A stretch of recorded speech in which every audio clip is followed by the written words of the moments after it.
शिक्षा वही जो इंसान को इंसान बनाए। शिक्षा वही जो इंसान को इंसान बनाए। व्यर्थ है वो शिक्षा जो आतंक फैलाए। नमस्कार, मैं आज आपका विक्रय एग्जाम पे स्वागत करता हूं। तो चलिए आज की क्लास शुरू करते हैं।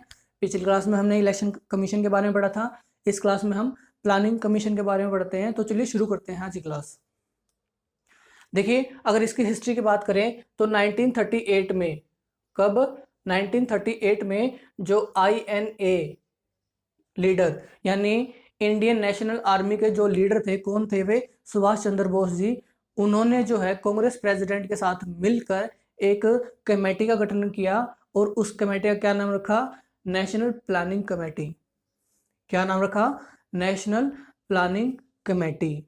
और उसके जो है कुछ साल बाद 1944 में, कब? 1944 में एक बोर्ड की स्थापना की गई। उस बोर्ड का नाम था एडवाइजरी प्लानिंग बोर्ड। क्या? Advisory planning board. और ये बोर्ड जो है 1944 से लेकर 1946 यानी 2 साल तक इसने काम किया। और जो ये बोर्ड बनाया था वो किसकी चेयरमैनशिप के अंडर बनाया गया था? वो बनाया गया था NC नियोगी।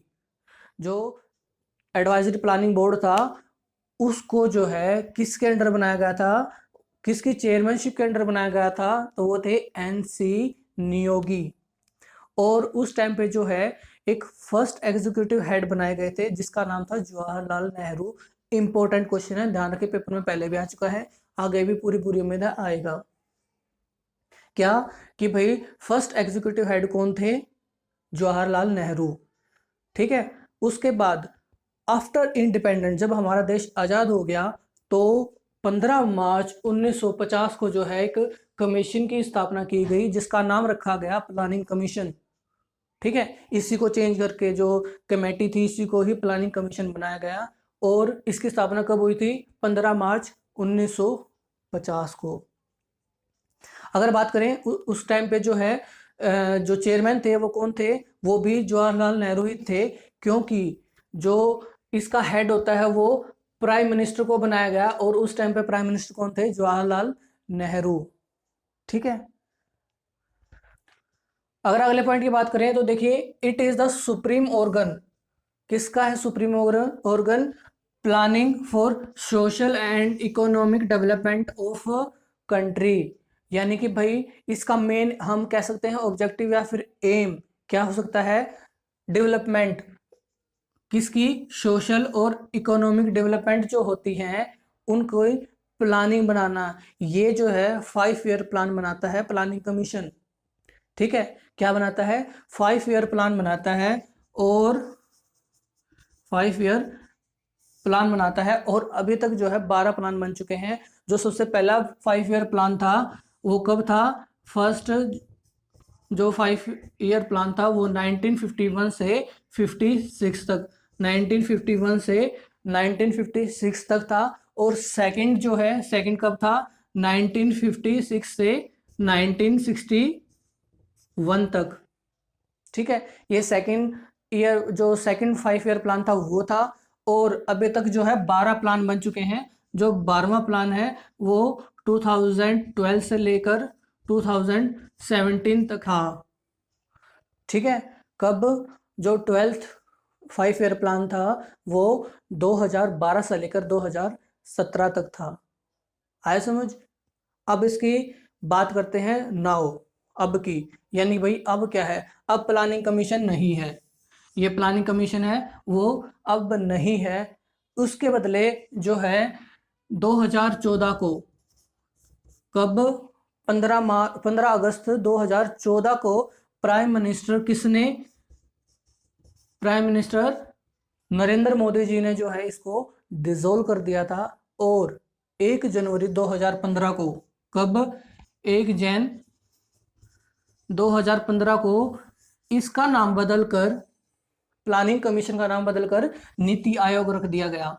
क्या रखा गया? नीति आयोग। पेपर में पहले आ चुका है, ध्यान रखिए। नीति आयोग की फुल फॉर्म है national institute for transforming India. क्या? National institute for transforming India. ये कब बनाया था? 1 जनवरी 2015 को। अगर बात करें इसके डिसोल्यूशन की यानी इसको भंग कर दिया गया था, इसको खत्म कर दिया गया था प्लानिंग कमीशन को। कब? 15 अगस्त 2014 को। ठीक है, अगले पॉइंट की बात करते हैं। जो इसका एक्स ऑफिशियो चेयरमैन है वो कौन है? वो है प्राइम मिनिस्टर। ठीक है, जो इसके चेयरमैन है प्लानिंग कमीशन के, नीति आयोग के जो चेयरमैन है वो कौन है? Prime minister. यानी अब हाल फिलहाल में कौन है? नरेंद्र मोदी। ठीक है, अगर बात करें वाइस चेयरमैन की, तो अभी हाल फिलहाल में वाइस चेयरमैन कौन है? जो वाइस चेयरमैन है वे हैं राजीव कुमार। राजीव कुमार जो है अभी हाल फिलहाल में वाइस चेयरमैन है।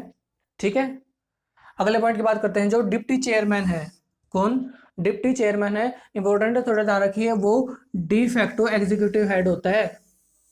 क्या? कि भाई जो डिप्टी चेयरमैन होगा वो कौन होगा? डी फैक्टो एग्जीक्यूटिव हेड होगा। और इसका काम क्या होगा? इसका काम होगा कि भाई फॉर्मुलेशन और submission of draft for 5 year plan to the central cabinet. जो सेंट्रल कैबिनेट को 5 ईयर जो प्लान होते हैं वो सबमिट करवाएगा, उसका फॉर्मेशन करेगा डिप्टी चेयरमैन। उसका काम होता है फॉर्मुलेशन और सबमिशन का। आगे बात करते हैं अगले पॉइंट की। तो फाइनेंस मिनिस्टर और प्लानिंग मिनिस्टर होते हैं, वे कौन होते हैं? Ex officio member. क्या? एक्स ऑफिशियो मेंबर होते हैं किसके? उस कमीशन के। कौन कौन? जो फाइनेंस मिनिस्टर होता है वो, और जो प्लानिंग मिनिस्टर होता है वो, दोनों ही क्या होते हैं? एक्स ऑफिशियो मेंबर होते हैं। ठीक है, एक एक्स ऑफिशियो चेयरमैन कौन हो गया? पीएम।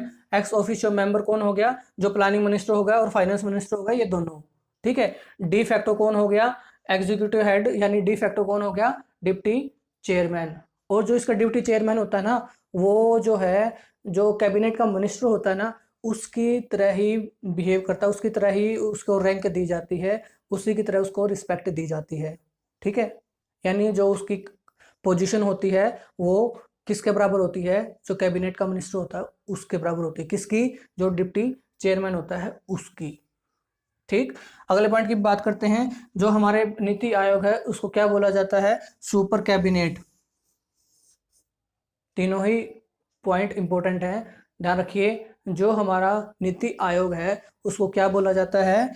सुपर कैबिनेट या फिर पैरेलल कैबिनेट। दूसरा नाम हो गया पैरेलल कैबिनेट या फिर fifth wheel of the coach. Paper में एक बार पहले आ चुका है ये, fifth wheel of the coach किसे बोला जाता है? तो ध्यान रखिए, जो fifth wheel of the coach होता है वो भी नीति आयोग का ही बोला जाता है। ठीक है, तो ये कुछ एक इंपॉर्टेंट पॉइंट थे प्लानिंग कमीशन के बारे में। तो आशा करता हूँ आपको समझ में आ गए होंगे। अगली क्लास में हम फाइनेंस कमीशन के बारे में पढ़ेंगे।